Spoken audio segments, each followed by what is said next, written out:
Everybody trashed the Clippers after they fell behind. 0-2, they lost their first 2 games. Same old Clippers. They don't have any heart. Kawhi is a bust. Paul George is a bust. Tyronn Lue doesn't know what he's doing. X, Y, and Z. What a joke. Tried to discredit what the career that Kawhi has had and what he's been able to do. 2 championships, 2 finals MVPs. I heard it all. And all they did, and against Luka, everybody was ranting and raving, Ryan. He's Larry Bird. He's the next Larry Bird. Look at what he's doing. The freaking Mavericks shot 51% from three-point land in the first 3 games and buried the Clippers. But boy, did they turn the tide. Down 30-11 in Game 3, they stormed back. They not only win all 3 games on the road in Dallas, they win Game 7, and they do it in the big third quarter, finish them off in the fourth quarter, and they get the win, and they move on. And Ryan, I don't think people always will figure it out. And I got to say this. For all you guys, former players, analysts, Laker fans who are hoping against hope, wishing against wish, they wanted so bad since the Lakers went out in the first round, they wanted the Clippers to choke it down so that they could have their enjoy the moment, because that would take away from them crying in their beers about the Lakers. But for all of you who have jumped off the Clippers and trash Kawhi and Paul George, I got a message for you. It was clearly a case of premature evacuation off the Clippers bandwagon. Whoa! Robert! You jumped off way too soon. You didn't give these guys any respect. And Ryan, before the playoffs started, I picked them to go to the NBA Finals against the Nets. I'm sticking with it, and I'm telling you, that turnaround in Game 3, when you look back and when they get to the finals, you'll remember when this franchise you played for, Ryan, finally turned the corner, and Kawhi will be a reason why. Rob, first off, I'm glad that you gave me my credit, because I had the Lakers going to the finals. I'm not changing that. But when the Lakers lost and the Clippers were down 3-2 in an elimination game, right, I said that the Clippers were the favorites in the Western Conference. And I said that when they were down.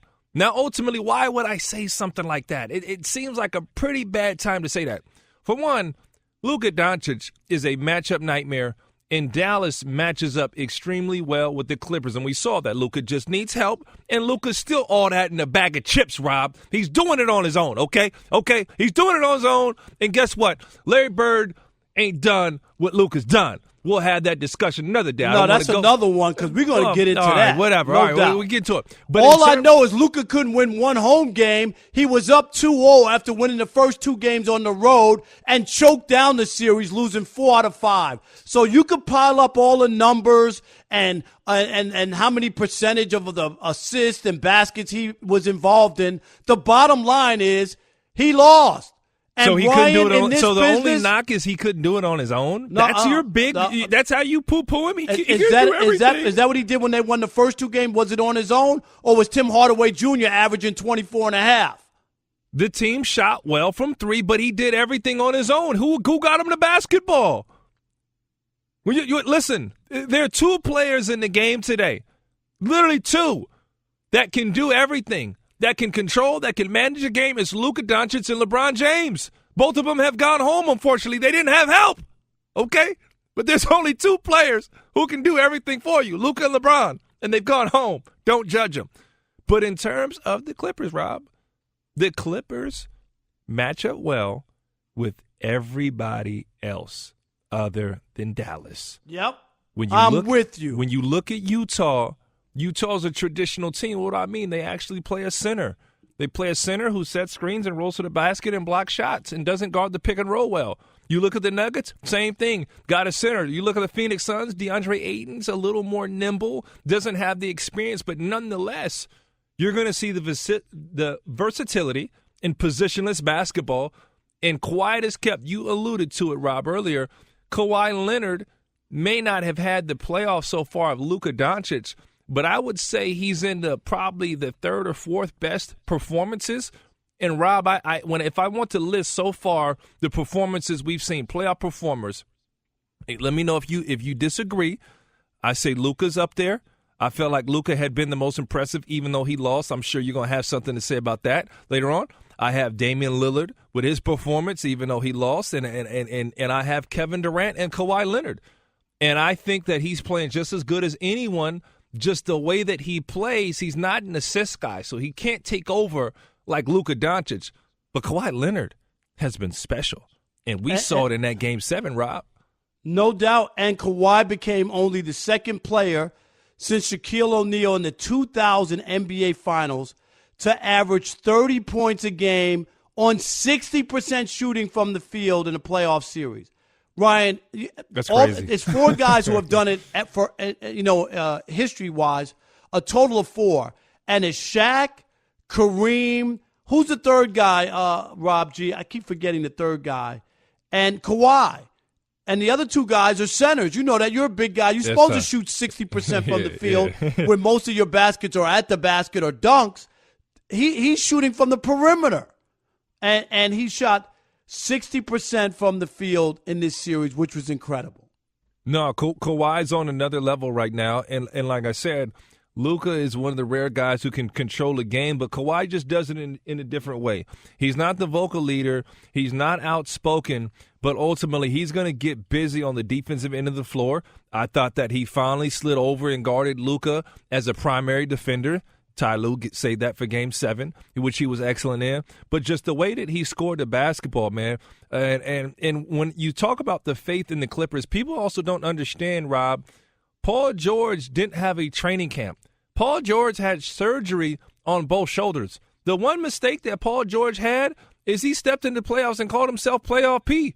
Right. When you're a little underhanded, you don't draw attention to yourself. You don't need to do that, right? Right? The other guy who poo-pooed, messed up, Dennis Schroeder demanded to start and turned down his extension and said, you're going to offer me a whole lot more money. And I hope he gets the money, but he drew attention to himself. So, go ahead, Rob. No, there's no doubt about it. And I just want to throw out, it was Bernard King.